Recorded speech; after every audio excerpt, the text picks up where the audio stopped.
So this video is going to show you the items that you need to get started on teaching these phonics lessons from the schoolhouse.us.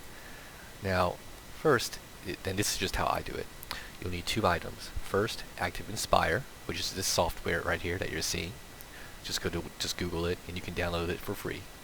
Second, Google lined paper template and import this image into this program. So how do you do that? Once you've downloaded the software and the template, just go to Insert, Media, and select the file. And it's a pretty big file, so let me shrink it a little bit. And even if it's not filling the entire page, that's okay. That's okay. I right-click and I put Lock. Now I cannot move it anymore. And I do it so I can model to the kids how it goes. Let me shrink it.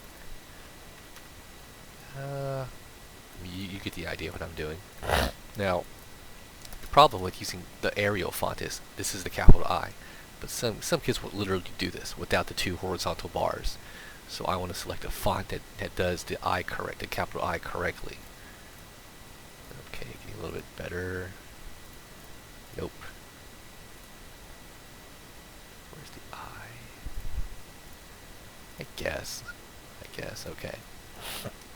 Here it is, and then the date, and of course, lesson 1. This is how I teach my kids. I always want it this way. Lower the size of the font. Excuse me, a little cold here. You see what I'm doing, just like that. Okay, name, date, lesson. So, once this is like this and ready to go, let's take a look at what lesson 1 is about. So it's about the short A. How I do it is, first, round 1. These are all practice. And again, you don't have to type this here. I'm just doing it as an example. So in the practice round, I say the word and I spell it, and I enunciate very, very clearly. So for example, I'll say, also one more thing you want to do. So this is a short A. So I'll say to my students, I'll give them examples. This is all me. What goes meow, cat, k, at. What do you step on before you enter someone's house? It's on the floor. It says welcome on the cement or whatever. Mat. At. What's something you wear on your head? Hat. At. Like that. And I tell them just rhyme. That's all you really have to do, kids. Just rhyme. Now, having only 5 to 6 students, I can go in a circle and get everyone one time. I'll give them a word. I'll say, hey, let's talk. Let's have a ch, a, t, just like that. And I'll say, hey, next student, okay, what's the word? A car, a truck, a v. And they'll say, oh, it's a van. V, a, van. Now, for the short A, it's very important that you help them enunciate the a. So I always tell them, if I were to say sat, I would say s, a, t. I would purposely make a like stand out. Like don't just go a. I like to say a as an apple. Enunciate very, very clearly, because if they can't get these short vowels, then it's going to cause problems later on. So you're sort of really hammering in the foundation. So after round 1, when I can tell, okay, they understand what's going on, they can hear it.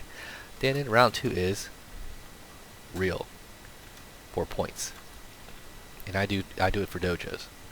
So this is where, again, you might have to pick whatever format you need, whatever suits you. You'll have to somehow maybe pick some teacher helpers or something. So you have 3 teacher helpers. You say spat. Now don't show them, of course. Just say spat. Sp, at. Go to your 3 teacher helpers. Okay, they get it correctly. Okay, and you give them a marker or something, and they go give dots to who got it right. And after 30 seconds, again, you set a timer on the screen or something. You do however you do it. After it's done, then you say, okay, sp, a, t. And whether if they got it wrong, they need to correct it immediately. So you want to give them immediate feedback. Next, again with your teacher helpers, you say, hey, for Thanksgiving, we had what goes with yams? Oh, ham. And again, when you say ham, it doesn't have that ah, but I like to make it that way. I like to tell them ham. It looks like ham, but the ah is there, even though it might be subtle.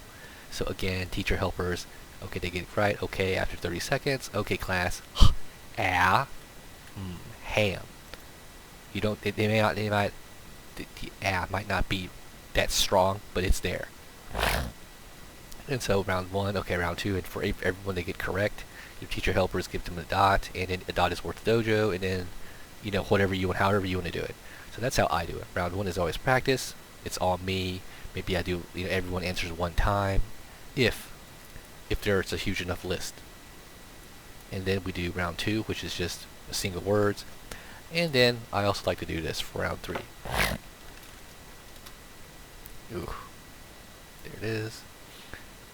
There are okay, now, okay, for lesson one, there aren't any sentences, but the sentences come into play. Where are they? Here.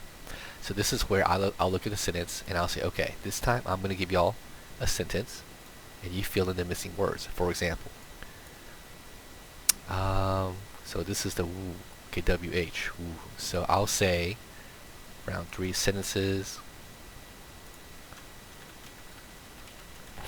So number one, I'll say, I must, and I'll type this for them, I must get a whiff of fresh air.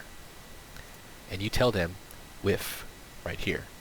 So they'll write everything, and then they just have to fill in the targeted sound. But sometimes, just to make sure that they're actually using their other skills, for example, fresh, the sh, is this a digraph or a diphthong? I can't think of it right now. But anyhow, I like to do this as well, like that. Must, this is fair. I'll do it like that. I'll tell them, repeat after me. I must get a whiff of fresh air, because they'll forget the sentence. But I give them what they should know how to spell. And then they just have to fill in, and each blank is worth 1 point. Again, it's however you want to do it. It's not, a rock solid curriculum or anything like that. It's just, hey, how do you want to do it to get them interested in doing it? And that's how I do it. Practice with words, practice with or doing it for real with real words, and then sentences. So that's how I do it.